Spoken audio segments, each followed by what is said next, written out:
Hi అండి. అందరూ ఎలా ఉన్నారు? బాగున్నారా? ముందుగా మీ అందరికీ ముక్కోటి ఏకాదశి శుభాకాంక్షలు అండి. ఇప్పుడు టైం వచ్చేసి 3:20 అయ్యింది. పిల్లలు మా ఆయన నిద్రపోతున్నారు. పండుగ కదా, సో నేను తొందరగా లేచాను. లేచి ఇల్లంతా నీట్గా క్లీన్ చేసి మాప్ పెట్టాను. మాప్ పెట్టిన తర్వాత స్నానం చేసి వచ్చి పూజ కోసం రెడీ అవుతున్నాను. ఎప్పుడు పూజ చేసినా ముందుగా మన ముఖానికి కుంకుమ తప్పనిసరిగా పెట్టుకోవాలి. ఇక చలికాలం కదండి, హ్యాండ్స్కి కొంచెం లోషన్ అప్లై చేస్తున్నాను. ఇది మా పాపది.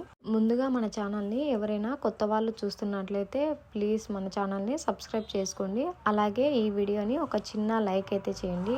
ఈ వీడియోని మీరు లైక్ చేయడం వల్ల ఈ వీడియో ఇంకొంతమందికి షేర్ అవుతుంది. ఇక పూజా మందిరం దగ్గరకు వచ్చి ముందు రోజు పెట్టినటువంటి నిర్మాల్యాన్ని తీసి పూజ గదిని శుభ్రం చేసుకుంటున్నాను. పూజకు వాడే దీపపు కుందులు ఎప్పటికప్పుడు శుభ్రం చేసుకొని వాడుకోవాలి. ఇక పూజ కోసం కావాల్సిన ఐటమ్స్ అన్నీ ఇలా దగ్గరగా అరేంజ్ చేసుకున్నాను. పసుపు, వత్తులు, పండ్లు, పూజకు కావాల్సిన పువ్వులు అయితే చూడండి ఎంత ఫ్రెష్గా ఉన్నాయో. ఇక టీవీలో డివోషనల్ సాంగ్స్ వింటూ పూజ పనులు చేసుకుంటాను. మనకు రాకపోయినా సరే ఇలా సాంగ్స్ వింటూ పూజ చేసుకుంటే చాలా హ్యాపీగా అనిపిస్తుంది. బయటకు వచ్చి ముగ్గు పెడుతున్నాను. ఇలా చిన్న కమలం ముగ్గు వేసుకున్నాను. పాతవి ఇంట్లో కలర్స్ ఉంటే అవే వేసుకుంటున్నాను. ఇంట్లో మనం ఏ పూజలు చేసుకున్నా సరే ఇంటి ముందు తప్పనిసరిగా ఏదో ఒక ముగ్గు పెట్టుకోవాలి. మనకు రాకపోయినా సరే కనీసం ఇంటి ముందర చిన్న ముగ్గు అయినా సరే మనం పెట్టుకోవాలి. నాకు పెద్ద పెద్ద ముగ్గులు అయితే ఏం రావండి. సో ఇలా సింపుల్గా చిన్న కమలం ముగ్గును వేసి కలర్స్ వేశాను. ముగ్గు ఎలా ఉందో నాకు తప్పకుండా కమెంట్ చేయండి. ముగ్గు అంతా కంప్లీట్ అయ్యాక చూడండి ఎంత అందంగా ఉందో. ఇక గుమ్మానికి పసుపు రాసి కుంకుమ బొట్లు పెట్టుకున్నాను. గుమ్మానికి సెంటిల్స్తో ముగ్గు వేసుకున్నాను. ఇవి నేను తిరుపతిలో తెచ్చుకున్నాను. ఒక్కొక్కటి కాస్ట్ వచ్చేసి 20 రూపీస్ ఏమో పడిందండి. ఇలా ఇంటి ముందు ముగ్గు వేసుకొని పువ్వులతో అలంకరించుకుంటే మంచి పాజిటివ్ వైబ్స్ అయితే వస్తాయి కదా మనకి. సెంటిల్స్లో వచ్చేసి నేను ఏనుగు, పద్మములు అమ్మవారివి, స్వస్తిక్ వచ్చేసి ఇంకా కమలము, ఇంకా శంకు చక్ర నామాలు తీసుకున్నానండి. ఇంట్లోకి వచ్చాక గ్యాస్ స్టవ్ని పూజించుకొని కుంకుమ బొట్లు పెట్టుకున్నాను. ఏ పండుగ అయినా సరే పాలు పొంగించుకుంటే చాలా మంచిది. గ్యాస్ క్లీన్ చేశాక ముందుగా లాస్ట్ బర్నర్ మీద పాలు పొంగించుకోవాలి. మంగళవారం కానీ శుక్రవారం కానీ గ్యాస్ క్లీన్ చేసి ముందుగా పాలు పొంగించుకుంటే చాలా మంచిది. మీరు తప్పకుండా చేయండి. ఇక మంగళవారం రోజు కానీ, గురువారం రోజు కానీ, ఇంకా శుక్రవారం రోజు కానీ మన ఇంట్లో పాలు పొంగినట్లయితే చాలా మంచిదని మన పెద్దలు చెప్తారు. పక్కనే ముందుగా ఆగ్నేయ దీపం వెలిగించుకున్నాను. ఆగ్నేయ దీపం వెలిగించటం వల్ల ఆ ఇంట్లో అన్నపానాలకు ఎలాంటి లోటు ఉండదని అంటారు. సో కుదిరిన వాళ్ళు తప్పకుండా వెలిగించుకోండి. టైం వచ్చేసి 4:30 అలా అవుతుంది. దేవుడి ఫోటోలకు చామంతులు, గులాబీలతో అలంకరించుకుంటున్నాను. ఈ సీజన్లో పూలు చాలా ఫ్రెష్గా ఉంటాయి కదా, చాలా పెద్దగా కూడా ఉంటాయి. నాకు పువ్వులు దేవుడి పటాలకు నిండుగా అలంకరించుకోవడం అంటే చాలా ఇష్టము.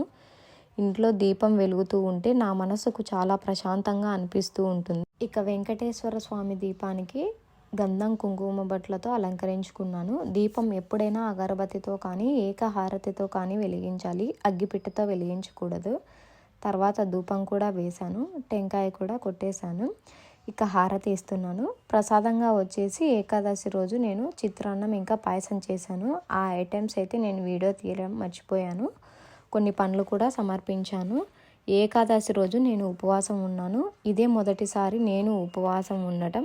పండ్లు నీళ్లు తాగి ఉన్నాను. గోవింద నామాలు చదువుకుంటూ దేవుణ్ణి ధ్యానిస్తూ ఉన్నాను. ఇక ఇంట్లో పూజ అవ్వగానే వెంటనే మాకు దగ్గరలో ఉన్నటువంటి గుడికి వెళ్ళాను. నేను మా ఆయన అయితే వెళ్ళామండి. 5 అలా అవుతుంది. పిల్లలు పడుకొని ఉన్నారు. ఆ టైంలో వాళ్ళని ఎందుకు లేపడం అనేసి లాక్ చేసి మేమే వెళ్ళాము. ఉత్తర ద్వారం నుండి నేను లోపలికి అయితే వెళ్ళాను. మేము వెళ్ళేసరికి స్వామివారి తలుపులు ఇంకా తీయలేదు. కొంతమంది అయితే వచ్చారు. ఏకాదశి తిథి 7 గంటలకే ఉన్నందున మేము త్వరగా వెళ్ళాము. డెకరేషన్ అంతా చాలా బాగా చేశారు కదా. ముక్కోటి ఏకాదశి నాడు ముందుగా ఎవరైతే ఆ స్వామివారిని దర్శనం చేసుకుంటారో వారి కోరికలను ఆ స్వామివారు నెరవేరుస్తాడని భక్తుల నమ్మకం. నేను మొదటిసారి ఇలా ఉదయాన్నే స్వామివారిని దర్శించుకోవటం లేట్ అవుతుందని శారీ కూడా కట్టుకోకుండా డ్రెస్లో వెళ్ళిపోయాను. స్వామివారిని అందరూ బాగుండాలి, అందులో మేము ఉండాలని కోరుకున్నాను. ముక్కోటి ఏకాదశి రోజు దేవతలందరూ ఆ శ్రీ మహావిష్ణువును దర్శించుకోవటానికి భూలోకానికి వస్తారంట. ఆ రోజు ఎవరైతే బ్రహ్మ ముహూర్తంలో ఆ స్వామివారిని దర్శించుకుంటారో వారికి మోక్షం లభిస్తుందని మన పురాణాలు చెబుతున్నాయి. స్వామివారికి నక్షత్ర హారతి కూడా ఇచ్చేశారు. చూడండి, స్వామివారిని చూడటానికి 2 కళ్ళు సరిపోలేదనుకోండి, అమ్మవార్లతో కలిసి ఇలా దర్శనం ఇచ్చారు ఆయన.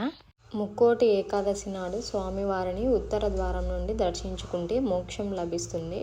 సంవత్సరానికి ఏకాదశి తిథులు 24 వస్తాయి. ఏ తిథి రోజు ఉపవాసం ఉన్నా లేకున్నా ఈ ముక్కోటి ఏకాదశి నాడు ఉపవాసం ఉంటే వాటి అన్నింటి ఫలితం లభిస్తుంది. అందుకే నేను ఈ ముక్కోటి ఏకాదశి నాడు ఉపవాసం ఉన్నాను. నార్మల్గా నేను ఎప్పుడూ ఉపవాసం ఉండనండి, బట్ ఎందుకో ఈసారి నాకు ఉండాలనిపించింది. నాకు లో బీపీ ఉంది, చాలా కష్టమైనా సరే నేను ఉన్నాను. నెక్స్ట్ డేకి నేను లేవలేకపోయాను. అసలు అందరూ ఫాస్టింగ్ ఉండాల్సిన అవసరం లేదండి. గర్భవతులు, చిన్నపిల్లలు, ఆరోగ్యం మంచిగా ఉన్న వాళ్ళు ఎవరైనా ఉండవచ్చు. గుడిలో ఉన్నంతసేపు నేను స్వామివారి అష్టోత్తరం చదువుకున్నాను. గోవింద నామాలు కూడా చదువుకుంటూ అలానే ఆ దేవుణ్ణి స్మరించుకుంటూ ఉన్నాను. మనసులో గోవింద గోవింద అని అనుకుంటూ ఉన్నాను. ఇక పక్కనే ఆ శివయ్యను కూడా దర్శనం చేసుకున్నాము. ఇక బయటికి వచ్చేసి ధ్వజస్తంభం దగ్గర దండం పెట్టుకొని ఇంటికి అయితే వచ్చేసామండి. ఇంటికి రాగానే మా ఆయన కోసం వేడివేడిగా టీ పెట్టాను. బయట చాలా చలిగా ఉంది కదా, నాతో పాటు తను లేచి గుడికి వచ్చాడు. అందుకే టీ చేసుకొని వెళ్తున్నాను. మా పిల్లలు మేము వచ్చేసరికి నిద్రపోతున్నారు. చాలా టెన్షన్ పడ్డాము, ఎక్కడ లేచి ఏడుస్తారో అనేసి, కానీ లేవలేదండి. మా ఆయన వీడియోస్ని ఎడిట్ చేస్తున్నాడు పొద్దున్నే. ఈ ఏకాదశి పండుగ మీరు మీ ఇంట్లో ఎలా జరుపుకున్నారో నాకు తప్పకుండా కమెంట్ చేయండి. అలాగే ఈ వీడియో ఎలా ఉందో కూడా నాకు ఒక కమెంట్ అయితే చేయండి. వీడియో కనుక మీకు నచ్చినట్లయితే తప్పకుండా ఒక లైక్ చేయండి. ఎవరైనా మన ఛానల్ని సబ్స్క్రైబ్ చేసుకోకపోతే సబ్స్క్రైబ్ చేసుకోండి. పక్కనే ఉన్న బెల్ ఐకాన్ని క్లిక్ చేయండి. బెల్ ఐకాన్ క్లిక్ చేయగానే నేను ఏ వీడియో అయితే అప్లోడ్ చేస్తానో వెంటనే మీకు అప్డేట్ అయితే వస్తుంది. Thank you for watching. Thank you for your valuable time. Bye.